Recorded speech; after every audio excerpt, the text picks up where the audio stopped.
আসসালামু আলাইকুম সবাইকে। আশা করি সবাই ভালো আছেন। আলহামদুলিল্লাহ আমি ভালো আছি। তো এই তো আজকে কিছু রান্না করব, ওটা আপনাদের সঙ্গে শেয়ার করব। তো এই তো এখানে আমি মুরগির মাংস সব মশলা, বিরিয়ানির মশলা দিয়ে রান্না করে রেখে দিয়েছি। তো এটা আমি কিসে দেব, তো ওটাই আপনাদের দেখিয়ে দেব। তো এই তো এইদিকে আবার আর একটা আমি মাংস নিয়েছি। এখানে ছোট ছোট করে মাংসগুলো, শুধু মাংস এখানে ছিল, হাড় ছিল না। তো এগুলো মশলা দিয়ে জাল করে নিয়েছি। এখন একটা ডিম দিয়ে সুন্দর করে মেখে নিচ্ছি।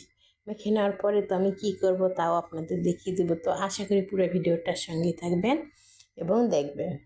তাই তো দেখুন, সুন্দর করে যখন মাখা হয়ে গেল তখনই কিন্তু এদিকে আমি বিস্কিটের গুঁড়া দিয়ে দিয়েছি।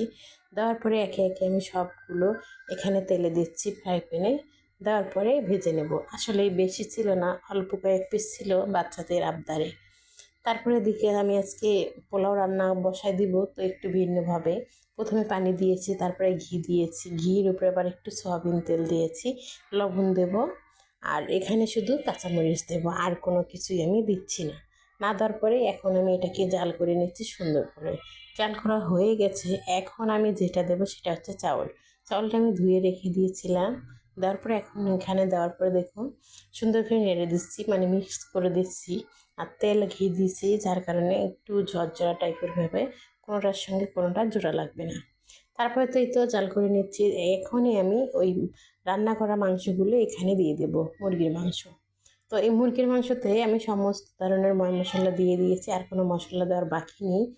তো এখানে অবশ্য ওটা আমি দেখাইনি রান্না করাটা, তো আপনাদের বলেই দিলাম যে মুরগির মাংসতে সমস্ত কিছু মশলা আমি দিয়ে দিয়েছি। বিরিয়ানির মশলাটাও দিয়ে দিয়েছি, যা যার কি প্রয়োজন বিরিয়ানিতে দেওয়ার তাই তাই দিয়ে দিয়েছি।